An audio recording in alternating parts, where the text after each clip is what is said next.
সুধী দর্শক, আসসালামু আলাইকুম। রোজা অ্যাগ্রো ইউটিউব ও ফেসবুক পেজে আপনাদের স্বাগত জানাচ্ছি। অনেকেই বলে যে পেঁপে চাষ করলে ১০% মানুষ লাভবান হয় আর সব লোকসান করে। তো এই যে পেঁপেগুলা দেখা যাচ্ছে যে এইগুলাতে তাই কি মনে হয় যে মানুষ লাভবান হয় না? দেখা যাইতেছে যে এত সুন্দর ফল যে আল্লাহ দিছে, হ্যাঁ। এগুলো তো আমরা হাতে তৈরি করিনি। হাতে তৈরি করছি। এগুলো যদি বলে হাতে তৈরি করছি এটি রাখলাম। তো এই যে আপনি পাশে বসে আছেন, এই যে দেখেন, এই যে দেখ, এগুলা তো সবই আল্লাহর দান। পেঁপে চাষ নিয়ে এভাবে আল্লাহর শুকরিয়া আদায় করছিলেন মোহাম্মদ রাকিব। আপনি আরেকটা জিনিস মনে হইতে পারে যে হয়তোবা এই গাছটা এত সুন্দর পেঁপে ধরছে, এটাই ফোকাস করতেছে। পাশাপাশি দেখেন, পিছে দেখেন, আগে দেখেন। বন্ধুরা, আসসালামু আলাইকুম। আমি আরিফুর রহমান আপনাদের স্বাগত জানাচ্ছি। আমি এখন আছি মানিকগঞ্জ সিংগাইর উপজেলার চারিগ্রাম ইউনিয়নের কাপিলা ভিটা নামক জায়গায়। এখানে একটা পেঁপে বাগানে আছি। এখানে এই পেঁপে বাগানটা প্রায় 2 বিঘা আয়তনের। এই যে আজকে এই বাগান থেকে এই যে পেঁপেগুলো হারভেস্ট হবে, এই দেখেন এক একটা পেঁপের সাইজ প্রায় 900 থেকে 1 কেজি হবে।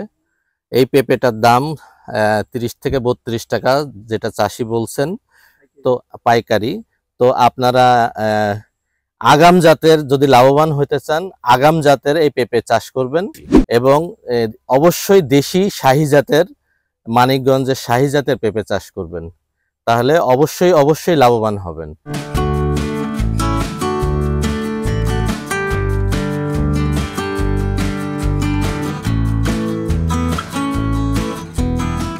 আচ্ছা, আপনি কত বিঘা জমিতে চাষ করেছেন?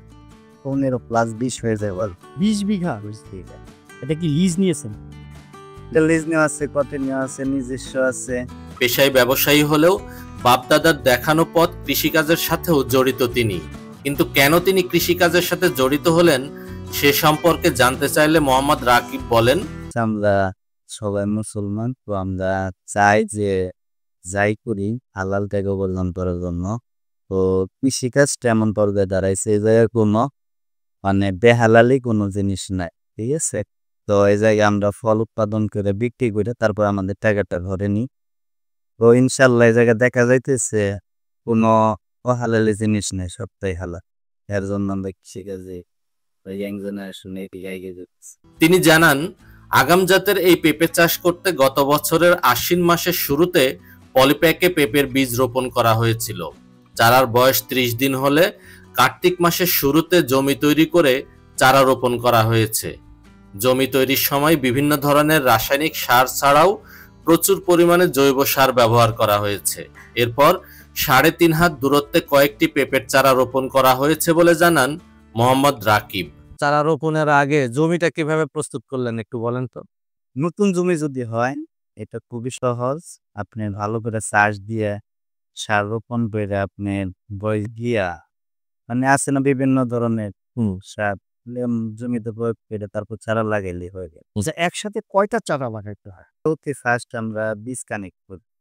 যে গাছটা দেখা যাইতেছে এই জায়গা থেকে আপনার সর্বোচ্চ যে সেরা পেঁপেটা থাকবে ওই জায়গা থেকে আমরা একটা পেঁপে বাছাই করবো। বাছাই করে এটা বিছুন রেখে এটার থেকে বিছলে আপনার আমাদের ছোট পলি আছে, পলিতে 20টা ফালামু, 5 থেকে 6টা বীজ ফালামু।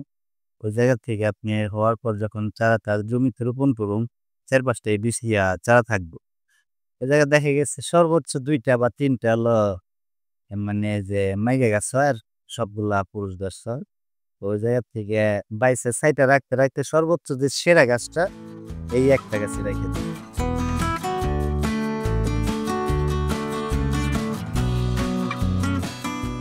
পেঁপের চারা রোপণের পর থেকে মাটির জো বুঝে পানি সেচ দেওয়া হয়েছে। এরপর ফল, ফুল ও গাছ সতেজ রাখার জন্য মাঝে মাঝে রিং পদ্ধতিতে রাসায়নিক সার ও পিজিআর স্প্রে করা হয়েছে। দেশি জাত হওয়ায় রোগবালাই কম হয়। তারপরও মাঝে মাঝে গোড়া পচা যাতে না হয় সেজন্য ছত্রাকনাশক এবং ফল ছিদ্রকারী পোকা ও সাদামাছির জন্য প্রতি 12 দিন পর পর কীটনাশক ব্যবহার করা হয়েছে বলে জানান এই কৃষি উদ্যোক্তা। এই যে বাগানটা করছেন, পেঁপে গাছে কি কি রোগ হয়? পেঁপে গাছে তুলনামূলক এরকম রোগ হয় না। আবার দেখা গেছে আপনার আমাদের সাপ্তাহিক শিডিউল লিস্টে আছে, এটা যদি পড়া না হয় এটা আপনার দেখা গেছে মাতুসা, তারপরে জাপ পোকা, এরকম আছে কিছু কিছু পোকা আছে, এগুলা গাছের মাথাটা খায় ফেলায়। গাছটা যদি মাথাটা মানে এই মাকুসা আছে এটা আটকা মাইরে মানে পাতাটা ছড়াইতে দেয় না। এটা আপনি প্রতি সপ্তাহে সপ্তাহে শিডিউল স্প্রে করুন। শিডিউল স্প্রেটা কি? শিডিউল স্প্রে যেমন আমার গাছটা এখন সুস্থ সবল আছে, আমি দেখলাম শুধু সুস্থই আছে, তো এটার তো আপনি কিছু পরিচর্যা করতে হইব। তো গাছটা সুস্থ আছে, আমি কিছুই করলাম না, তো দেখা গেছে আপনার পোক মাকড়সা এগুলা বাসা বাঁধবো, বাসা বেঁধে গাছটার মাথাটা নষ্ট করে ফেলাইবো। এর কারণে আমরা দেখা গেছে ভালো থাকতেই এই কাজটা করি। তার মানে পোকের ওষুধটা, ওই যে মাকড়সার ওষুধটা, এগুলো স্প্রে দিই।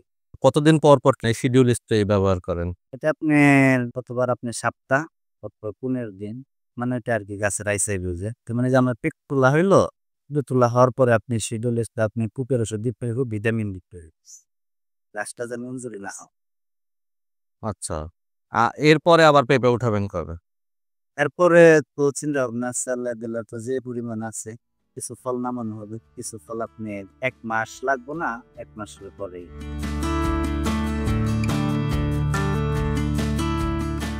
আজকেই প্রথম পেঁপে বিক্রি শুরু হয়েছে, চলবে একটানা 6 থেকে 7 মাস পর্যন্ত।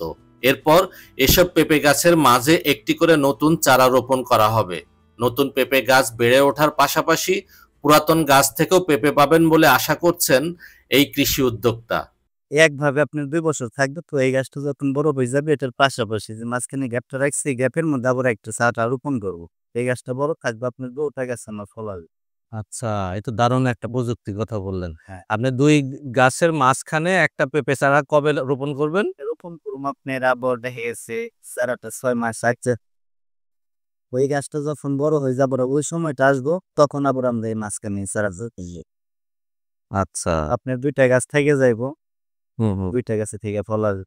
আর তখন দেখা গেছে ওই সিজনে যায় সেটা আপনার এই ফলের দামটা থাকে বেশি, পুরান গাছের পেঁপেও আসে বেশি। তো আপনি এই যে পেঁপেটা যতখানি ওজন হবে, তো এইরকম পেঁপে যদি পুরান গাছে থাকতো, এটার মানে মিনিমাম 1 বার ওজন বেশি। তার মানে আপনি বলছেন 12 মাসই পেঁপে চাষ করা সম্ভব। 12 মাসে চাষ করা। কিন্তু পুরাতন গাছে তো বেশি পেঁপে ধরে না, ধরে?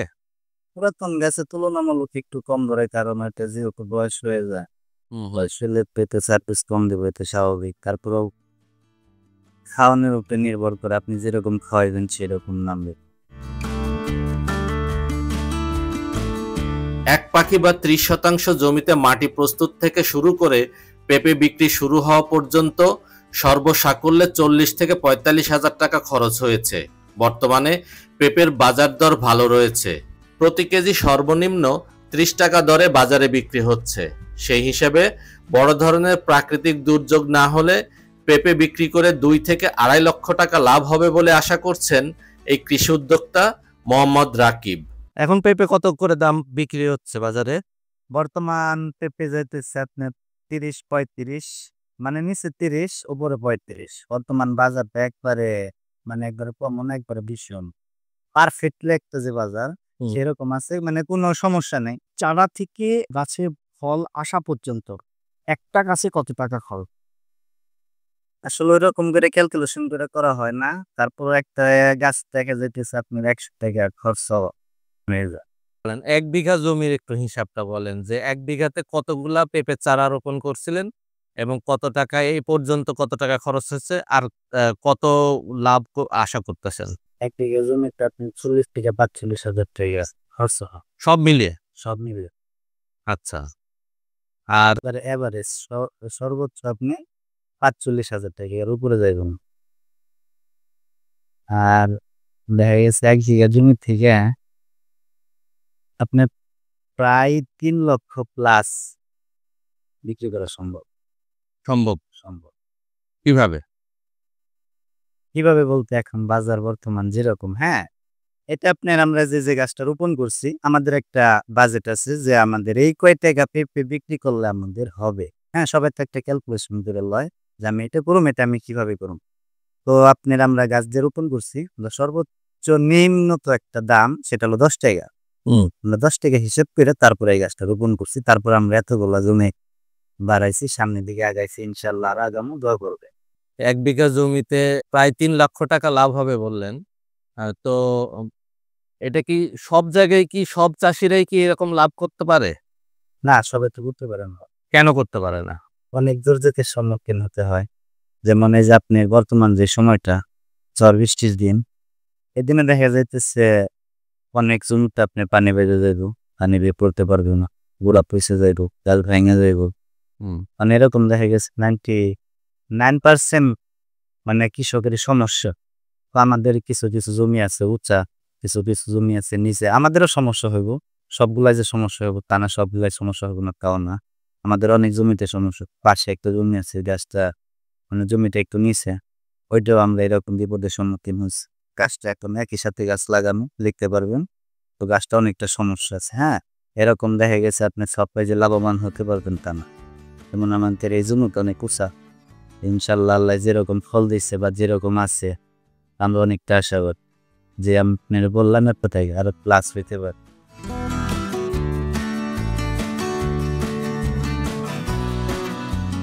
দর্শক বন্ধুরা, আপনারা যারা পেঁপে চাষ করবেন তারা অবশ্যই কোথায় বিক্রি করবেন সে বিষয়ে আগে ভালোভাবে জানবেন, কারণ বিক্রির ব্যবস্থা না করে পেঁপের চাষ করলে বাজারে ভালো দাম পাবেন না এবং পেঁপে বিক্রি করতেও অসুবিধা হবে।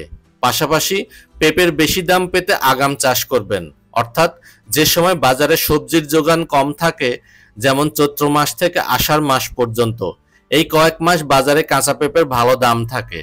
এসব বিষয়গুলি বিবেচনা করে পেঁপে চাষ করলে অবশ্যই লাভবান হবেন। ভালো থাকবেন, রোজা এগ্রোর সাথেই থাকবেন।